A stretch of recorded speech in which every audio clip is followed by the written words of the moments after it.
এ মামা, মামা বলেন। এই ভেড়া আবার কবে করলা? এই তো মামা কিছুদিন ধরে শুরু করলাম। কতদিন হয়? হবে তো প্রায় 1 বছর হয়ে যাবে গা। ও, এই ভেড়া কি সবগুলা কিনছো একবারে?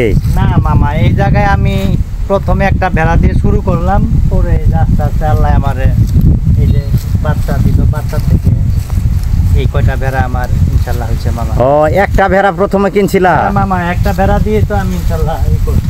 ও, কয়টা হয়েছে এখন? এখন বর্তমানে মামা 14টার মতো আছে। 14টা আছে? হ্যাঁ মামা। ও, এটা প্রথম কত দিয়ে কিনছিলা? মামা এটা প্রথম কিনলাম 3500 টাকা দিয়ে। ও, এখন তো কত বছরে কিনছ? এই 1 বছর হয়ে গেছে। 1 বছরে মনে করেন আমার এই আস্তে আস্তে 1 বছরে 14টা হয়েছে? হ্যাঁ মামা, এটি তো 4টা 5টা করে দেয় বাচ্চা দেয় একটা ভেড়া? হ্যাঁ। তাহলে তো এটা খুব লাভজনক একটা। লাভজনক মানে ঘটনা হলো এটা মনে করেন কোনো রোগবালাই, একবারে রোগবালাই কম। একবারে রোগবালা কম? হ্যাঁ তাই? হ্যাঁ মামা। আচ্ছা, এটার জন্য তোমার কি প্রথম তো একটাই কিনছিলা, ওইভাবে আলাদা ঘর করতে হয় নাই না? এটা প্রথম আমি এমনি কিভাবে রাখছি, পরে চিন্তা ভাবনা করতেছি বড় করি ঘর করার জন্য, যেহেতু বাচ্চা কাচ্চা অনেক হয়ে গেছে গা, বাইরে গেছে গা, এখন তো মনে করেন খরচপাতিও বাড়ছে, চিন্তা করতেছি এর উপরে একটা বিজনেস কিভাবে করবো। ও, তাহলে তো এটা খুব ভালো একটা লাভজনক একটা ব্যবসা আর কি। তাহলে প্রাথমিকভাবে তুমি কি এটা এইভাবে বিজনেস আকারে নিবা বা এটা খামার তৈরি করবা, এটা কি ভাবছিলা? এটা তো মামা চিন্তা ভাবনা নিয়ে ফেলাইছি। ইনশাল্লাহ ভবিষ্যতে আমি যেন আরো এই দিয়ে আগাইতে পারি, এই একটা চিন্তা ভাবনা আমার আছে মামা। তাই নাকি? হ্যাঁ।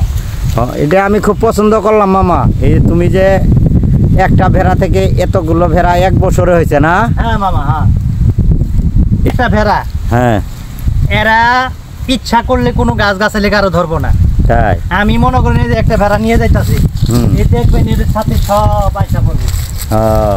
এই একটা যে জায়গায় নিমো আর সবগুলো আমি একসাথে। তাই নাকি মামা?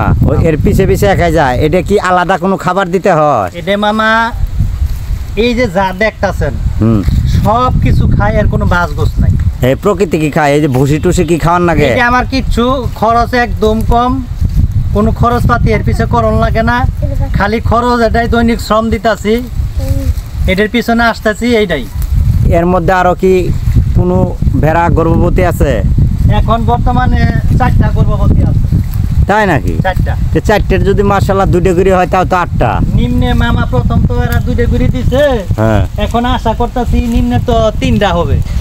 মামা, তাহলে এই ভেড়া যে আছে এটা তোমার বছরে বছরে তোমার মামা এটা 3-3.5 মাস পরে বাচ্চা দেয়।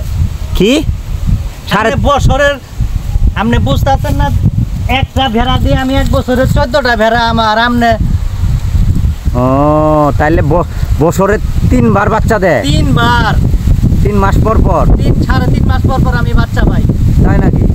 এটা তো আমি জানতাম না। এটা তো খুব লাভজনক পেশা। সম্মানিত ভিউয়ার্স, এই দেখেন এক কৃষক মামা আর কি, সে একটা ভেড়া দিয়ে সে আপনার এই যে এতগুলো ভেড়া করছে। তো আপনারা যদি কেউ ভেড়া চাষ করতে চান, তাহলে খামার করতে চান, করতে পারবেন। তো এটা খুব লাভজনক একটা খামার হবে ইনশাল্লাহ। তবে আপনারা যদি কারো আগ্রহ থাকে ভেড়া পালতে পারবেন। আর এটা খুব হালাল একটা প্রাণী। আপনারা এই ভেড়া চাষ বা ভেড়া পালন করতে পারেন। সকলেই ভালো থাকেন। আসসালামু আলাইকুম।